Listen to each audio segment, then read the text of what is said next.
ത്രിയേക ദൈവത്തിൻ്റെ വലിയ തിരുനാമം മഹത്വപ്പെടുമാറാകട്ടെ. അനുഗ്രഹിക്കപ്പെട്ട സഹോദരങ്ങളെ, സങ്കീർത്തന പഠന പരമ്പരയുടെ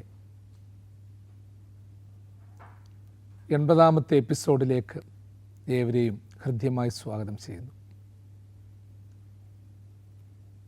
ദൈവത്തിൻ്റെ വലിയ കൃപയാൽ 79 എപ്പിസോഡുകൾ പങ്കുവയ്ക്കുവാനും നിങ്ങളിലൊരുവനായി ദൈവത്തിൻ്റെ സാക്ഷ്യം സംവേദിക്കുവാനും ദൈവം തന്ന കൃപകളെ നന്ദിയോടെ സ്തോത്രം ചെയ്യുന്നു. ധാരാളം പേര് ഇത് കേട്ട് അവരുടെ അഭിപ്രായങ്ങളും അനുഭവങ്ങളുമൊക്കെ പങ്കുവയ്ക്കാറുണ്ട്. ഈ പഠന പരമ്പര എല്ലാം തികഞ്ഞ ഒരു പഠനമല്ല, മറിച്ച് അനുഭവങ്ങളെയും സാക്ഷ്യങ്ങളെയും ഉൾക്കാഴ്ചകളെയും പ്രചോദിപ്പിക്കുവാൻ ദൈവം തരുന്ന അനുഭവമായി മാത്രമേ ഞാനിതിനെ കാണുന്നുള്ളൂ. ഈ പറയുന്നതിലൂടെ ഞാനും ഒത്തിരി പഠിക്കുന്നുണ്ട്. ജീവിതത്തിൻ്റെ വിവിധ കാലഘട്ടങ്ങളിൽ വായിച്ച സങ്കീർത്തന വീജികൾ, കേട്ട അനുഭവിച്ച ആ വചനധാരകൾ മനസ്സിനെ സ്പർശിക്കുന്നുണ്ട്, ശക്തിപ്പെടുത്തുന്നുണ്ട്. ആ ഒരു അനുഭവത്തോടെ ഈ എപ്പിസോഡിലേക്ക് ഏവരെയും സ്വാഗതം ചെയ്യുന്നു. 23ാം സങ്കീർത്തനമാണ് ധ്യാനിച്ചുകൊണ്ടിരുന്നത്. യഹോവ എൻ്റെ ഇടയനാകുന്നു, എനിക്കൊന്നിനും മുട്ടുണ്ടാകുകയില്ല. പച്ചയായ പുൽപ്പുറങ്ങളിൽ അവൻ എന്നെ കിടത്തുന്നു, സ്വസ്ഥതയുള്ള വെള്ളത്തിനരികത്തേക്ക് എന്നെ നടത്തുന്നു. എൻ്റെ പ്രാണനെ അവൻ തണുപ്പിക്കുന്നു, തിരുനാമ നിമിത്തം എന്നെ നീതിപാതകളിൽ നടത്തുന്നു. ഈ 3 വാക്യങ്ങൾ നമ്മൾ അല്പമായി ധ്യാനിച്ചു. ഈ എപ്പിസോഡിൽ 4ാമത്തെ വാക്യം നിങ്ങളുടെ മുൻപാകെ സമർപ്പിക്കുകയാണ്. മരണനിഴലിൻ താഴ്വരയിൽ കൂടി നടന്നാലും ഞാനൊരു അനർത്ഥവും ഭയപ്പെടുകയില്ല. നീ എന്നോടുകൂടെ ഇരിക്കുന്നുവല്ലോ, നിന്റെ വടിയും കോലും എന്നെ ആശ്വസിപ്പിക്കുന്നു. മരണനിഴലിൻ താഴ്വരയിൽ കൂടി നടന്നാലും ഞാനൊരു അനർത്ഥവും ഭയപ്പെടുകയില്ല. നീ എന്നോടുകൂടെ ഇരിക്കുന്നുവല്ലോ, നിന്റെ വടിയും കോലും എന്നെ ആശ്വസിപ്പിക്കുന്നു. മറ്റു ചില പരിഭാഷയിൽ കൂരിരുൾ താഴ്വരയിൽ കൂടി നടന്നാലും ഞാനൊരു അനർത്ഥവും ഭയപ്പെടുകയില്ല എന്ന് പാടുന്നുണ്ട്. പഴയകാലത്ത് കേട്ട പാട്ടിൻ്റെ ഒരു ഈരടികൾ ഒന്ന് പാടുകയാണ്. കൂരിരുൾ താഴ്വരയാതിൽ നടന്നാൽ സാരമില്ലെനിക്കൊരു ഭയവുമില്ല. കൂരിരുൾ താഴ്വരയാതിൽ നടന്നാൽ സാരമില്ലെനിക്കൊരു ഭയവുമില്ല. ഉന്നതനെന്നോടു കൂടെയുണ്ട്, തന്നിടുന്ന ആശ്വാസം തൻ വടികോൽ. ഉന്നതനെന്നോടു കൂടെയുണ്ട്, തന്നിടുന്ന ആശ്വാസം തൻ വടികോൽ. നമ്മൾക്കൊക്കെ സുപരിചിതമായൊരു വാക്യം. വാലി ഓഫ് ഡെത്ത് എന്ന് പറയുമ്പോൾ ഒരു ഭീതിയുടെ അനുഭവമാണ്. യോശാഫാത്ത് എന്ന യഹൂദന്മാർ പേടിച്ചിരുന്ന ആ ഒരു വലിയ മരണത്തിൻ്റെ താഴ്വര. ഇസ്രായേൽ മക്കൾ വാഗ്ദത്ത നാട്ടിലേക്ക് യാത്ര ചെയ്തപ്പോൾ കടന്നുപോയ വലിയ കൂരിരുൾ താഴ്വരകൾ. അങ്ങനെയുള്ള ജീവിതാനുഭവങ്ങളുടെയും സാക്ഷ്യങ്ങളുടെയും ചരിത്രങ്ങളുടെയും ഒക്കെ പാരമ്പര്യം ഹൃദയത്തിൽ വെച്ചുകൊണ്ട് തന്നെയാണ് ദാവീദ് രാജാവ് മരണനിഴലിൻ താഴ്വരയെക്കുറിച്ച് പറയുന്നത്. മരണനിഴലിൻ താഴ്വരയിൽ കൂടി നടന്നാലും ഞാനൊരു അനർത്ഥവും ഭയപ്പെടുകയില്ല. മരണനിഴലിൻ താഴ്വര എന്നുള്ളതിനെക്കുറിച്ച് ഒരുപാട് വേദശാസ്ത്ര വ്യാഖ്യാനമൊന്നും ഞാൻ നിങ്ങളോട് പറയുന്നില്ല. ആത്മാക്കൾ കടന്നു പോകുന്ന കൂടി വരുന്ന താഴ്വരയെക്കുറിച്ച് ദീർഘമായി വിശകലനം ചെയ്യുന്നില്ല. നമ്മൾക്കൊക്കെ അറിയാവുന്ന മരണനിഴലിൻ താഴ്വരകളുണ്ട്, കൂരിരുൾ താഴ്വരകളുണ്ട്, നമ്മളൊക്കെ കടന്നുപോയ ചില വഴിത്താരകളുണ്ട്. ഈ മരണനിഴലിൻ താഴ്വര, കൂരിരുൾ താഴ്വര എന്ന് പറയുമ്പോൾ ഒരു വ്യക്തിയുടെ ജീവിതത്തിൽ, മനം തകർന്ന ഒരു വ്യക്തിയുടെ ജീവിതത്തിൽ അവൻ അനുഭവിക്കുന്ന എല്ലാ നൊമ്പരങ്ങളുടെയും പ്രതിസന്ധികളുടെയും ഒരു പ്രകടമായ ഒരു വ്യാഖ്യാനമാണ്. എന്നുവെച്ചാൽ മരണം ഭയപ്പെടുത്തുന്ന ഒളിഞ്ഞിരിക്കുന്ന വഴിത്താരകൾ. പഴയകാലത്ത് സഞ്ചാരികൾ ഭയപ്പെട്ടിട്ടുണ്ട്. യുദ്ധമേഖലയിൽ പോയ വീരന്മാർ ഭയപ്പെട്ടിട്ടുണ്ട്. പല രീതിയിൽ മരണം സംഭവിക്കുന്ന സ്ഥലങ്ങൾ, കൊടുങ്കാറ്റുകൾ അടിച്ച്, പേമാരുകൾ അടിച്ച്, മണൽക്കാറ്റുകൾ അടിച്ച് തകർന്നുപോയ അനേകം വ്യക്തിത്വങ്ങളുണ്ട്. കിലോമീറ്ററുകൾ, മൈലുകൾ യാത്ര ചെയ്ത് പോകേണ്ടിയ ദുർഘട പാതകളുണ്ട്. കള്ളന്മാരെയും കൊള്ളക്കാരെയും ഭയന്നു പോകേണ്ടി വന്ന വഴിത്താരകൾ, വന്യമൃഗങ്ങളെ ഭയന്ന് പോകേണ്ടിയിരുന്ന വഴിത്താരകൾ, പ്രകൃതി പ്രക്ഷോഭങ്ങൾ, ഉരുൾപൊട്ടലുകൾ, ഭൂമികുലുക്കങ്ങൾ, ഇങ്ങനെയുള്ള സാഹചര്യങ്ങൾ പേടിപ്പിച്ചിരുന്ന താഴ്വാരങ്ങൾ, മരണപ്പെട്ടവരുടെ ആത്മാക്കൾ ഭീതിപ്പെടുത്തുന്നു എന്ന ആളുകൾ പേടിപ്പിച്ചിരുന്ന സ്ഥാനങ്ങൾ, ദുർമന്ത്രവാദികളും മറ്റും ഭയപ്പെടുത്തിയിരുന്ന സ്ഥാനങ്ങൾ, ഇതൊക്കെ ഒരു കാലത്ത് ആളുകളെ ഭയപ്പെടുത്തിയിരുന്നു. ഈ മരണനിഴലിൻ താഴ്വരയിലൂടെയൊക്കെ യാത്ര ചെയ്യുക എന്ന് പറയുന്നത് ഭീതിതമായിരുന്നു. പ്രത്യേകിച്ച് ഗ്രീക്ക്, റോമൻ പാരമ്പര്യങ്ങളിലൊക്കെ ഇത്തരത്തിലുള്ള താഴ്വാരങ്ങളെക്കുറിച്ച് വലിയ വ്യാഖ്യാനങ്ങൾ കൊടുത്തിട്ടുണ്ട്. മരണത്തിൻ്റെ ദേവതകൾ പതിയിരിക്കുന്ന താഴ്വാരങ്ങളെന്ന് കവികൾ വ്യാഖ്യാനിച്ചിട്ടുണ്ട്.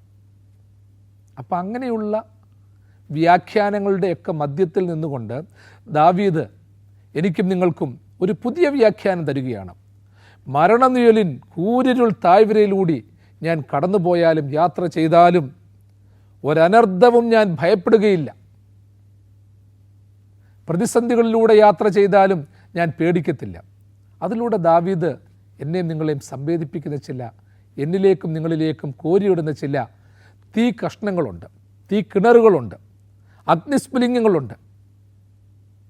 മരണനിഴലിൻ താഴ്വര എന്ന് പറയുന്നത് മനുഷ്യൻ്റെ വ്യാഖ്യാനമാണ്, പൂർവികരുടെ വ്യാഖ്യാനമാണ്, ഭീതിപ്പെടുത്തുന്ന ചില അനുഭവങ്ങളാണ്. പക്ഷെ ഞാൻ അവിടെ പോലും ഒരു അനർത്ഥവും ഭയപ്പെടുകയില്ല എന്ന് വെച്ചാൽ, പച്ചയ്ക്ക് പറഞ്ഞാൽ ഞാൻ അനർത്ഥം ഭയപ്പെടുകയില്ല. അനർത്ഥം ഭയപ്പെടാത്തത് അത്തരത്തിലുള്ള താഴ്വാരങ്ങളിലാണ്. സുരക്ഷിതമായ താഴ്വാരങ്ങളിലൂടെ, സുരക്ഷിതമായ വഴിത്താരയിലൂടെ പാട്ടുപാടി ഞാൻ പോകുമെന്നല്ല ദാവീദ് പറയുന്നത്. സമ്പത്തിൻ്റെ സുരക്ഷയിൽ, സ്വച്ഛതയുള്ള വെള്ളത്തിൻ്റെ അരികിലൂടെ, അല്ലെങ്കിൽ പച്ചയായ പുൽപ്പുറങ്ങളിലൂടെ യാത്ര ചെയ്ത അനുഭവങ്ങൾ നേടിയ ഒരു വിശ്വാസി ഇവിടെ സാക്ഷിക്കുന്നു. ഇവിടെ പച്ചപ്പുൽപ്പുറങ്ങളില്ല, സ്വച്ഛതയുള്ള വെള്ളങ്ങളില്ല. അപ്പം നമ്മളൊക്കെ എപ്പോഴും ഇടയനോടൊപ്പം യാത്ര ചെയ്യുവാൻ, സർവശക്തനോടൊപ്പം യാത്ര ചെയ്യുവാൻ ഇടയാകുമ്പോൾ മനസ്സിൽ ആഗ്രഹിക്കുന്ന ചില കാര്യങ്ങളുണ്ട്. എൻ്റെ യാത്ര പച്ചപ്പുൽപ്പുറങ്ങളിലൂടെ ആയിരിക്കണം, സുരക്ഷിതത്വത്തിലൂടെ ആയിരിക്കണം, സ്വച്ഛതയുള്ള വെള്ളത്തിനരികിലൂടെ ആയിരിക്കണം. അല്ല, യഹോവ ഇടയനായിരിക്കുന്നവൻ യാത്ര ചെയ്യുന്നത്, ദൈവം പിതാവായിരിക്കുന്നവൻ യാത്ര ചെയ്യുന്നത് അങ്ങനെയല്ല. അവൻ മരണനിഴലിൻ്റെ താഴ്വരയിലൂടെയും കടക്കേണ്ടി വരും, രോഗത്തിൻ്റെ അതിതീവ്രതയിലൂടെയും കടക്കേണ്ടി വരും, മനോനൊമ്പരങ്ങളിലൂടെ കടക്കേണ്ടി വരും. എൻ്റെ പ്രിയപ്പെട്ടവരെ, പൗലോസ് ശ്ലീഹ സാക്ഷിക്കുന്നത് പോലെ എന്തുമാത്രം ഉപദ്രവങ്ങൾ, കള്ള അപ്പോസ്തലന്മാരാലുള്ള ഉപദ്രവം, വന്യമൃഗങ്ങളാലുള്ള ഉപദ്രവം, രോഗത്താലുള്ള ഉപദ്രവം, സാത്താൻ്റെ ദൂതൻ്റെ ശൂലത്താലുള്ള ദംശനം എന്ന് വേണ്ട, ഉറക്കക്കുറവ്, പട്ടിണി, നഗ്നത, ആപത്ത്, വാള്, ഇങ്ങനെ മരണനിഴലിൻ്റെ താഴ്വര ഒത്തിരിയുണ്ട്. അനർത്ഥം ഭയപ്പെടാത്തത് കൂടെയുള്ളവൻ ആരാണെന്ന് അറിയുന്നത് കൊണ്ടാണ്. ഇന്ന് നമ്മൾ ചില പ്രദേശങ്ങളിലൂടെയൊക്കെ പോകുമ്പോൾ ഭീതി നമ്മുടെ ജീവിതത്തിൽ വരുന്നതിൻ്റെ കാരണം എൻ്റെ കൂടെയുള്ളവൻ ആരാണെന്ന് ഞാൻ അറിയാത്തത് കൊണ്ടാണ്. എൻ്റെ കൂടെയുള്ളവൻ ശക്തനാണെന്നും അവൻ എന്നെ കൈവിടാത്തവനാണെന്നും നിങ്ങളും ഞാനും തിരിച്ചറിഞ്ഞിട്ടുണ്ടെങ്കിൽ മരണനിഴലിൻ താഴ്വര എനിക്ക് ഭീതിയുടെ താഴ്വരയല്ല, അത് സുരക്ഷിതത്വത്തിൻ്റെ താഴ്വരയാണ്. സുരക്ഷിതത്വത്തിൻ്റെ താഴ്വരയിലൂടെ, സുരക്ഷിതത്വത്തിൻ്റെ ചുറ്റുവട്ടത്തിലൂടെ നടന്നുകൊണ്ട് ദൈവം എനിക്ക് സുരക്ഷിതത്വം തന്നുകൊണ്ടിരിക്കുന്നു എന്ന് പറയുന്നത് ആത്മീക അപജയത്തിൻ്റെ പ്രതീകമാണ്. എന്നാൽ അപകടത്തിൻ്റെയും ദുഃഖത്തിൻ്റെയും പ്രതിസന്ധിയുടെയും കാലഘട്ടത്തിൽ ദൈവം എന്നോടുകൂടി ഉണ്ട് എന്ന് പറയുവാൻ സാധിക്കുന്നവനാണ് യഥാർത്ഥ വിശ്വാസിയും യഥാർത്ഥ മനുഷ്യനും നന്മയുള്ളവനും. എൻ്റെ പ്രിയപ്പെട്ടവരെ, ഞാൻ നിങ്ങളോട് ചോദിക്കട്ടെ, എത്ര താഴ്വാരങ്ങളിലൂടെ നമ്മൾ യാത്ര ചെയ്തിട്ടുണ്ട്? സമ്പത്തിൻ്റെ താഴ്വാരത്തിലൂടെ യാത്ര ചെയ്തിട്ടില്ലേ? കുടുംബജീവിതത്തിൻ്റെ സുരക്ഷിത താഴ്വരയിലൂടെ യാത്ര ചെയ്തിട്ടില്ലേ? സ്നേഹിതരുടെ കൈകളിൽ പിടിച്ചുകൊണ്ട് ആസക്തികളും മോഹങ്ങളും രുചിച്ചുകൊണ്ട് നമ്മൾ യാത്ര ചെയ്തിട്ടില്ലേ? ഈ ലോകത്തിൽ എനിക്കാരും വേണ്ട, എനിക്കെല്ലാം ഉണ്ട് എന്നുള്ള ഒരു വ്യക്തിപരമായ സ്വാർത്ഥതയുടേതായ താഴ്വാരത്തിലൂടെ നമ്മൾ യാത്ര ചെയ്തിട്ടില്ലേ? ആ താഴ്വാരത്തേക്കാളൊക്കെ സുരക്ഷിതത്വം നിനക്ക് നിൻ്റെ മരണത്തിൻ്റെ താഴ്വരയിലുണ്ട്. ഇപ്പം ഒരുപക്ഷെ രോഗമൊക്കെ ഒത്തിരി പിടിച്ചിട്ടുണ്ടാകും, വാർദ്ധക്യ ക്ലേശങ്ങളൊക്കെ ഒത്തിരി ഉണ്ടാകും. പക്ഷേ സിയോൻ ഗീതങ്ങൾ നീ കൂടുതൽ പാടുന്നത് ഇപ്പോൾ ഈ താഴ്വരയിലല്ലേ, വാർദ്ധക്യത്തിൻ്റെ താഴ്വരയിലല്ലേ? അടച്ചുവെച്ച പൊടി പിടിച്ചിരിക്കുന്ന വേദപുസ്തകങ്ങൾ, മറന്നുപോയ പുസ്തകങ്ങളൊക്കെ ഇപ്പോൾ വീണ്ടും പൊടിയൊക്കെ തുടച്ച് എൻ്റെ പ്രിയപ്പെട്ടവരെ നിങ്ങളിപ്പോൾ എടുത്തിട്ടില്ലേ? പലരും പറയാറുണ്ട്, എൻ്റെ പിതാവ് മാതാവ് തന്നിട്ട് പോയ പുസ്തകമാണ്, പ്രാർത്ഥനാ പുസ്തകമാണ്, വേദപുസ്തകമാണ്. അതൊക്കെ നമ്മൾ മറന്നുപോയി, എവിടേക്കോ എടുത്തു വെച്ചു. മരണനിഴലിൻ്റെ താഴ്വര, മരണഭയം അനുഭവിക്കുന്ന വേദനകളുടെ അനുഭവത്തിൽ ഇതൊക്കെ നമ്മൾ പൊക്കിയെടുക്കുന്നില്ലേ? നീ എന്നോടുകൂടെ ഉള്ളതുകൊണ്ട് ഞാനൊരു അനർത്ഥവും ഭയപ്പെടുകയില്ല. എൻ്റെ ദൈവം എന്നോടുകൂടെയുണ്ട്. വീണ്ടും ദാവീദ് അവിടെ സാക്ഷിക്കുകയാണ്, ഞാൻ മരണനിഴലിൻ താഴ്വരയിൽ കൂടി പോയാലും ദൈവം എന്നെ നടത്തിയാലും അവൻ എന്നെ അവിടെ വിട്ടിട്ട് പോകത്തില്ല, എൻ്റെ കൂടെ തന്നെ വരും. അമർത്യനായ ദൈവം മർത്യതയുടെ താഴ്വരയിലൂടെ കടന്നു പോകുമ്പോൾ ആ താഴ്വര അമർത്യമായി മാറ്റപ്പെടും. മരണമില്ലാത്തവനായ ദൈവം മരണത്തിൻ്റെ താഴ്വരയിലൂടെ എന്നോടും നിങ്ങളോടും ഒപ്പം കടന്നു വരുമ്പോൾ അത് ജീവൻ്റെ താഴ്വരയായിട്ട് മാറും. എന്നാൽ ജീവൻ്റെ താഴ്വരയെന്ന് ഞാനും നിങ്ങളും പറയുന്ന പല താഴ്വരകളിൽ ദൈവമില്ല എങ്കിൽ അത് മരണത്തിൻ്റെ താഴ്വരയായിട്ട് മാറും. ഉള്ളൂര് പ്രേമസംഗീതം എന്ന് പറയുന്ന അദ്ദേഹത്തിൻ്റെ കാവ്യത്തിൽ പാടുന്നത്, സ്നേഹമില്ലെങ്കിൽ മണവറ പട്ടടയായിട്ട് മാറ്റപ്പെടുമെന്ന. പട്ടടയെ മണവറയാക്കുന്ന, മണിയറയാക്കുന്ന സംവിധാനങ്ങളുമുണ്ട്, മണവറയെ പട്ടടയാക്കുന്ന സംവിധാനങ്ങളുമുണ്ട്. ദൈവമില്ലാത്ത എല്ലാ അനുഭവങ്ങളും അങ്ങനെയാണ്, അത് മണവറയെപ്പോലും പട്ടടയാക്കി മാറ്റപ്പെടും. അതുകൊണ്ടല്ലേ ഒരു കിടക്കയിൽ കഴിയുന്ന ജീവിത പങ്കാളികൾ പരസ്പരം സംശയിച്ച് മാറിക്കിടക്കുന്നത്, മിണ്ടാതിരിക്കുന്നത്? ഇതിലപ്പുറമായ മരണത്താഴ്വര എവിടെയാണ് ഉള്ളത്? ദൈവത്തിൻ്റെ സ്നേഹം, പ്രിയമുള്ളവരെ, ദൈവത്തിൻ്റെ സാന്നിധ്യം നമ്മളോടുകൂടെ ഉണ്ടെങ്കിൽ നമ്മൾ ഏത് ബാധ്യതയിലാണെങ്കിലും, രോഗത്തിലാണെങ്കിലും, നൊമ്പരത്തിലാണെങ്കിലും അവിടെ ജീവൻ്റെ വെളിച്ചം കാണും. അമർത്യതയുടെ ഔഷധം നമ്മുടെ കയ്യിലുണ്ടാകും. ഗിലെയാദിലെ സുഗന്ധതൈലം അവിടെ കാണും. ഈ ഒരു അനുഭവമായിട്ടാണ് നിങ്ങളും ഞാനും യാത്ര ചെയ്യേണ്ടത്. മരണനിഴലിൻ താഴ്വരയിൽ ഒരു അനർത്ഥവും ഭയപ്പെടുകയില്ല എന്ന് വെച്ചാൽ, അത്തരം താഴ്വരയിലൂടെ പോയാൽ മരണം സുനിശ്ചിതമാണെങ്കിൽ പോലും നിനക്ക് ഒരനർത്ഥം പോലും പറ്റത്തില്ല. നിന്റെ കാലുകളിൽ തട്ടിപ്പോകാതെ വണ്ണം അവൻ തൻ്റെ കൈകളിൽ നിന്നെ വഹിക്കും. എൻ്റെയും നിങ്ങളുടെയും കാലുകളിൽ തട്ടിയിട്ടുള്ളത് മരണനിഴലിൻ്റെ താഴ്വരയിലല്ല എന്നുള്ളത് സത്യം. എനിക്കും നിങ്ങൾക്കും കൂടുതൽ ഉറക്കം നഷ്ടപ്പെട്ടിട്ടുള്ളത് മരണനിഴലിൻ്റെ താഴ്വരയിലല്ല എന്നുള്ളത് സത്യം. എനിക്കും നിങ്ങൾക്കും നൊമ്പരങ്ങളും വേദനകളും ഒത്തിരി വന്നിട്ടുള്ളത് ഈ മരണനിഴലിൻ താഴ്വരയിലല്ല എന്നുള്ളതും സത്യം. മരണത്തിൻ്റെ ദൂതനല്ല എന്നെ നിങ്ങളെയും കൂടുതൽ പീഡിപ്പിച്ചിട്ടുള്ളത്, വേദനിപ്പിച്ചിട്ടുള്ളത്. മറിച്ച് എവിടെയാണെന്നറിയാമോ? നമ്മുടെ കാല് തട്ടിയിട്ടുള്ളത് നമ്മൾ സുരക്ഷിതമെന്ന് പറഞ്ഞ നല്ല തുറസായ സ്ഥാനത്താണ്. സമ്പത്തും പ്രതാപവും ഐശ്വര്യവും ആരോഗ്യവും ഒക്കെ ഏറ്റവും കൂടുതലുള്ളപ്പോഴാണ് നമുക്ക് ഏറ്റവും വലിയ പരാജയം വന്നിട്ടുള്ളത്. എനിക്ക് നിങ്ങൾക്കും ജീവിതത്തിൽ വലിയ നഷ്ടങ്ങൾ വന്നിട്ടുള്ളത്, ഒറ്റപ്പെടൽ വന്നിട്ടുള്ളത് എല്ലാം ഉണ്ടേന്ന് നമ്മൾ അഭിമാനിച്ച ചില സമയത്താണ്. എന്നാൽ ഒന്നുമില്ല എന്ന് നമ്മൾ നിരാശപ്പെട്ട് കരഞ്ഞ സമയത്ത് പോലും ദൈവം തമ്പുരാൻ ആവശ്യമുള്ളതൊക്കെ തന്നിട്ടുണ്ട്. നിങ്ങൾ തന്നെ ഒന്ന് ആലോചിച്ചോളം. ചിലപ്പോൾ നമ്മൾ പറയത്തില്ലയോ, കരഞ്ഞു കരഞ്ഞങ്ങ് ഉറങ്ങിപ്പോയെന്ന് പറയും. ചിലപ്പോൾ ചിരിച്ച് ഉറക്കം നഷ്ടപ്പെട്ട അവസരങ്ങളും ഇല്ലയോ. കരഞ്ഞു ഉറങ്ങിപ്പോയി, ചിരിച്ച് ഉറക്കം നഷ്ടപ്പെട്ടു. ആരോഗ്യവും ബലവുമുള്ളപ്പോൾ അരുതാത്തത് ചിന്തിച്ചും അരുതാത്തത് കണ്ടും നമ്മൾ പലതിൻ്റെയും പിന്നാലെ പോയി. എന്നാൽ ആരോഗ്യമൊക്കെ നഷ്ടപ്പെട്ട് കഴിഞ്ഞപ്പോൾ കൂടുതൽ ചിന്തിക്കാനില്ല, ഓർമ്മയൊന്നും വരത്തില്ല. ഞാൻ പലപ്പോഴും ചിന്തിച്ചിട്ടുണ്ട്, ചില മനുഷ്യർ, വാർദ്ധക്യത്തിലുള്ള ചില മനുഷ്യരുണ്ട്, പ്രായമായവർ, അവരെല്ലാം മറന്നു. ഭർത്താവിനെ മറന്നു, ഭാര്യയെ മറന്നു, പിള്ളാരെ മറന്നു. പക്ഷെ എന്നാലും മരണത്തിൻ താഴ്വരയാതിലുമെന്നെ പിരിയാത്ത മാധുര്യ നല്ല സഖിതാൻ. മരണത്തിൻ താഴ്വരയാതിലുമെന്നെ പിരിയാത്ത മാധുര്യ നല്ല സഖിതാൻ. ആ ഒരു സാക്ഷ്യം ഉൾക്കൊണ്ടുകൊണ്ട് ദൈവത്തെ മാത്രം മറക്കത്തില്ല. ചിലരൊക്കെ ഞാൻ കണ്ടിട്ടുണ്ട്, ചില വീടുകളിലൊക്കെ പ്രാർത്ഥിക്കാൻ വേണ്ടി പോയപ്പോൾ, ഇടവകയിൽ നിന്ന് പോയപ്പോൾ നല്ല വാർദ്ധക്യത്തിൽ കിടക്കുക, ഡിമെൻഷ്യ ബാധിച്ച് കിടക്കുക, ഓർമ്മയില്ല. പക്ഷേ ആ പഴയ പാട്ടുകളൊക്കെ അങ്ങോട്ട് പാടാനിടുമ്പോൾ ഉണ്ടല്ലോ, നമ്മളെക്കാൾ നല്ലതായിട്ടാണ് വയ്യാതെ കിടക്കുന്നവർ പാടുന്നത്, നല്ല ഈണത്തിലാണ് പാടുന്നത്. നമ്മൾ അത്ഭുതപ്പെട്ടു, ഇതാരായി പാടുന്നത്, ഇത്ര സുന്ദരമായിട്ട് ഇവർക്കൊക്കെ പാടാൻ പറ്റുമോ? ഓർമ്മയില്ലെന്നാണ് പറയുന്നത്. അടുത്തിരിക്കുന്നത് മോനെ കണ്ടു കഴിഞ്ഞാൽ ഇതെൻ്റെ അച്ഛനാണെന്നാണ് പറയുന്നത്. എനിക്ക് നല്ലൊരു അനുഭവമുണ്ട്. ഒരു വീട്ടിൽ ചെന്നപ്പോഴേ അവിടുത്തെ അപ്പച്ചൻ മരിച്ചുപോയി. ആ അപ്പച്ചനും അമ്മച്ചിയുടെ ഒരു പ്രത്യേകത, രണ്ടുപേരും വയ്യാതിരിക്കുമായിരുന്നു. അപ്പോൾ എന്ത് കിട്ടിയാലും അപ്പച്ചൻ ആദ്യം കൊടുക്കും. അപ്പച്ചനെ തീറ്റിച്ചിട്ടേ അമ്മച്ചി കഴിക്കത്തുള്ളായിരുന്നു. അപ്പോൾ അങ്ങനെയുള്ളപ്പോഴേ അപ്പച്ചൻ അങ്ങ് മരിച്ചു പോയത്. അപ്പച്ചൻ മരിച്ചു പോയി കഴിഞ്ഞു. പക്ഷേ അന്നേരം മരിച്ചു എന്നുള്ള കാര്യം അമ്മച്ചി അങ്ങ് മറന്നുപോയി. അമ്മച്ചിക്ക് ഓർമ്മയില്ല, അങ്ങ് വെളിവ് അതുപോലെ നഷ്ടപ്പെട്ടു. അപ്പോൾ അമ്മച്ചിയുടെ മൂത്ത മോൻ ആ വീട്ടിലുണ്ട്. അപ്പോൾ അമ്മച്ചിയുടെ ചിന്ത, അപ്പച്ചൻ ആരെങ്കിലും അമ്മച്ചിക്ക് എന്തെങ്കിലും കൊടുത്താലും പറയും, ഇത് അച്ഛാന് കൊടുക്കുക, അച്ഛൻ അവിടെ നിൽപ്പുണ്ട്. അപ്പോൾ ആ മൂത്ത മോന്, അദ്ദേഹത്തിന് തന്നെ ഒരു 10-60 വയസ്സുള്ള ആളാണ്, അദ്ദേഹത്തിന് കൊടുക്കാൻ പറയും. കാരണം അമ്മച്ചിയുടെ മനസ്സിലെ ചിന്ത മൊത്തം എൻ്റെ അച്ഛനാ നിൽക്കുന്നതെന്ന്.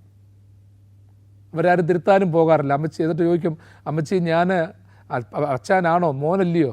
അല്ല, അച്ഛനാ. കാരണം അദ്ദേഹം പോയതായിട്ട് അമ്മച്ചി വിശ്വസിക്കുന്നില്ല. ഇങ്ങനെയൊക്കെയുള്ള ചില അനുഭവങ്ങൾ ഒത്തിരിയുണ്ട് നമ്മുടെയൊക്കെ ജീവിതത്തിൽ.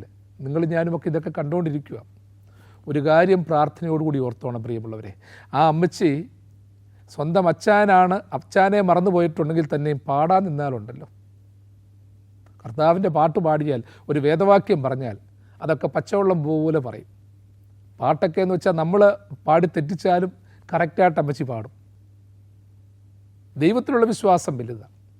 അതാ പറയുന്നത്, സ്വന്തം സഹോദരങ്ങൾ കൈവിട്ടാലും പ്രിയപ്പെട്ടവർ മറന്നുപോയാലും മറക്കാത്തൊരു ദൈവമുണ്ട്.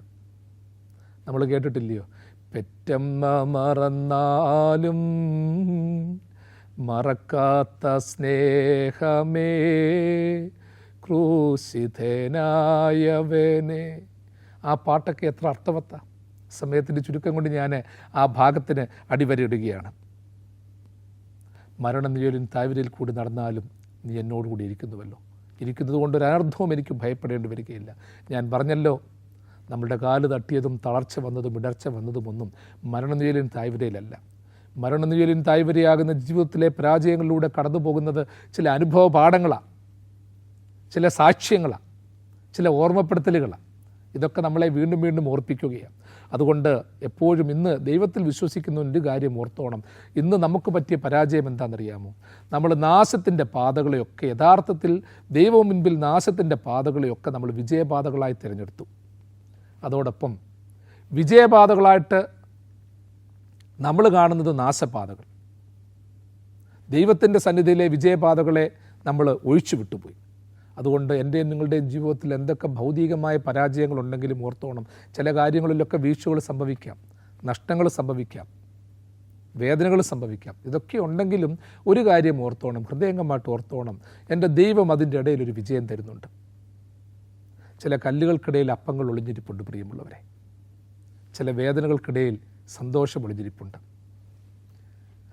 കഷ്ടതയിലും പാടുവാൻ, നഷ്ടമതിൽ കൊണ്ടാടുവാൻ, പൂർണ്ണപ്രകാശം നൽകുക ഭക്തിയിൽ പൂർണ്ണനാക്കുക, യേശുവെ പോലെയാകുവാൻ, യേശുവിൻ വാക്കു കാക്കുവാൻ, യേശുവെ നോക്കി ജീവിപ്പാൻ, ഇവയെ കാംക്ഷിക്കുന്നു ഞാൻ. യേശുവെ നോക്കി ജീവിപ്പാൻ, ഇവയെ കാംക്ഷിക്കുന്നു ഞാൻ. മരണനിഴലിൻ താഴ്വരയിൽ കൂടി നടന്നാലും ഞാനൊരു അനർത്ഥവും ഭയപ്പെടുകയില്ല, നീ എന്നോടുകൂടി ഇരിക്കുന്നുവല്ലോ. മരണനിഴലിൻ താഴ്വരയിൽ ദൈവത്തിൻ്റെ സാന്നിധ്യം നമുക്ക് എങ്ങനെ തിരിച്ചറിയാൻ പറ്റും? ദൈവം എന്നോടൊപ്പം ഉണ്ടെന്ന് നമ്മൾ എങ്ങനെ തിരിച്ചറിയും? അതനുഭവിക്കുവാൻ കാഴ്ച വേണം. ദൈവത്തിൽ ആശ്രയിക്കുന്നവന് മാത്രമേ എൻ്റെ പ്രിയപ്പെട്ടവനെ അത് തിരിച്ചറിയാൻ പറ്റത്തുള്ളൂ. ദൈവത്തെ പിന്തുടരുന്നവന് മാത്രമേ മരണനിഴലിൻ്റെ താഴ്വരയിൽ കൂടെ വരുന്ന ദൈവത്തെ തിരിച്ചറിയാൻ പറ്റത്തുള്ളൂ. മരണനിഴലിൻ താഴ്വരയിൽ കൂടി നടക്കുമ്പോൾ നമ്മളുടെ രണ്ട് കാലുകളും തളർന്നിട്ടുണ്ടാകാം. എന്നെ നിങ്ങളെയും നെഞ്ചോട് ചേർത്ത് പിടിച്ച് കൈകളിൽ താങ്ങിയെടുത്തുകൊണ്ട് പോകുന്ന ദൈവത്തിൻ്റെ സാന്നിധ്യം ഹൃദയംഗമായി തിരിച്ചറിയണം. നിങ്ങൾ കേട്ടിട്ടുണ്ടല്ലോ, ഒരു ഭാവനാപരമായൊരു ചിന്ത. ഒരു മനുഷ്യൻ കടൽ തീരത്തൂടെ നടക്കുകയാണ്. ആ വലിയ ഒരു മണൽപ്പരപ്പിലൂടെ നടക്കുകയാണ്. നല്ല ചൂടുണ്ട്, ക്ഷീണമുണ്ട്. അവൻ തിരിഞ്ഞു നോക്കിയപ്പോൾ അവൻ കാണുന്നു 4 കാൽപ്പാടുകൾ. അവൻ പറയുന്നു, ഇപ്പോൾ എന്നോടൊപ്പം ദൈവമുണ്ട്, അതുകൊണ്ട് ദൈവം എന്നെ താങ്ങുന്നുണ്ട്. മുൻപോട്ട് പോയപ്പോൾ 3 കാൽപ്പാടായി. അപ്പോൾ ജീവിതത്തിൽ അവന് പ്രയാസങ്ങളൊക്കെ ഉണ്ട്. ആ മണൽപ്പരപ്പിൽ അവൻ പറഞ്ഞു, അയ്യോ, ഇപ്പോൾ എനിക്കൊത്തിരി ക്ഷീണമുണ്ടല്ലോ, ദൈവത്തിൻ്റെ 1 കാൽപ്പാടേ കാണുന്നുള്ളൂ, എൻ്റെ 2 കാൽപ്പാടും ഉണ്ട്, ഞാൻ ഒത്തിരി ക്ഷീണിതനാണ്. പിന്നെ മുൻപോട്ട് പോയപ്പോൾ അവൻ തിരിഞ്ഞു നോക്കിയപ്പോൾ 2 കാൽപ്പാടേ കാണുന്നുള്ളൂ. അവൻ തിരിഞ്ഞു നിന്ന് ദൈവത്തോട് പരിതപിക്കുകയാണ്, ദൈവമേ, എനിക്ക് ഏറ്റവും കൂടുതൽ പ്രതിസന്ധി ഉള്ളപ്പോൾ നീ എന്തിനാ എന്നെ ഇട്ടിട്ട് പോയത്? ദൈവം അവനോട് പറയുന്നതായിട്ടാണ് സാക്ഷ്യം, മകനെ, ജീവിതയാത്രയിൽ നീ കുറേ കഴിഞ്ഞപ്പോൾ, ആദ്യം നമ്മൾ 2 പേരും ഉണ്ടായിരുന്നു, അല്പം കഴിഞ്ഞപ്പോഴത്തേക്ക് നീ തളർന്നു, അവസാനം നിൻ്റെ 1 കാലിൻ്റെ ശക്തി നഷ്ടപ്പെട്ടപ്പോൾ എൻ്റെ തോളത്ത് താങ്ങി നീ 1 കാലുകൊണ്ട് കുത്തി നടക്കുകയായിരുന്നു. നീ കണ്ട 2 കാൽപ്പാടുകൾ എൻ്റേതാണ്, 1 മാത്രമേ നിൻ്റേതുള്ളൂ. ഇപ്പോൾ നീ പറയുന്നു 2 കാലും നിൻ്റേതാണ്, ഞാൻ വിട്ടിട്ട് പോയെന്നു. അങ്ങനെയല്ല, നീ മൊത്തമായിട്ട് തളർന്നു, നിന്നെ ഞാൻ താങ്ങിയെടുത്തുകൊണ്ട് നടക്കുകയാണ്.